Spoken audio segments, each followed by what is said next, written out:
2 p.m. now. After colossal damage by the recent floods in Bengaluru city, the IT capital of India, the civic body there, the BBMP, is finally acting on the encroachments. Now, the Bengaluru Municipal Corporation has released, remember, a list of properties that have been illegally built. The list also includes properties linked to the Congress leader N.A. Harris and his son Mohammad Nalapad.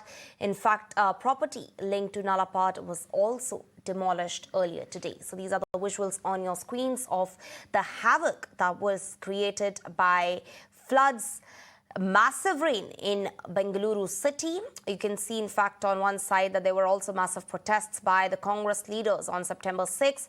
And now today on September 13, in fact, the BBMP finally waking up from its slumber and cracking the whip on encroachments and illegal constructions. And very surprisingly, in fact, properties linked to two Congress leaders have also been razed. On this note, let's go across to my colleague Thoya Jakshi, who's reporting live from Bengaluru city. Thoya Jakshi, what's the action that the BBMP has finally taken after waking up from its slumber? Also, we're seeing that, properties linked to the Congress leaders have been razed. But what about the properties of BJP leaders? Is any of the property attached to any BJP leader also under the scanner?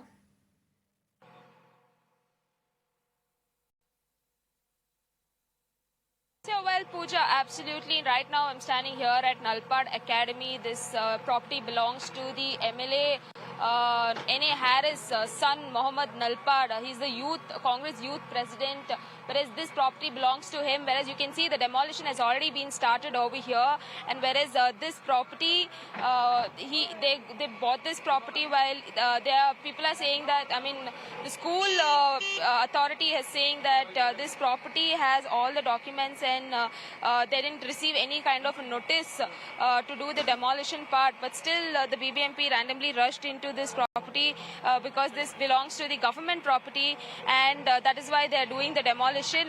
And also, you can see that and you can also see in the visuals that the authority, the school authority, is saying stop the demolition, because they're saying that they didn't receive any kind of a notice from the revenue department and the BBMP. So now that they're telling why they're doing the demolition part. And also this chief engineer, Ms. Malti, executive chief engineer, Ms. Malti, who is the in charge for this demolition, she also spoke to us saying that this property belongs to the government, whereas we will do the demolition. We are not going to stop this. But now for the police, for the police protection, they are doing the. They have written a letter. They're writing a letter to the police seeking permission as well as protection for doing this demolition and for not stopping any demolition. And also now that this order has come from the Chief Minister of Karnataka, Basaraj Bommai, as well as the Revenue Department and also the BBMP. So now that they're not going to stop any demolition, even if it is Congress property or even if it is BJP property, all they have in their mind right now is to remove all the encroachments which has happened in the city of Bengaluru. Back to you, Pooja. All right, Thoya Jakshi, thank you so much for tracking all those very important details for us.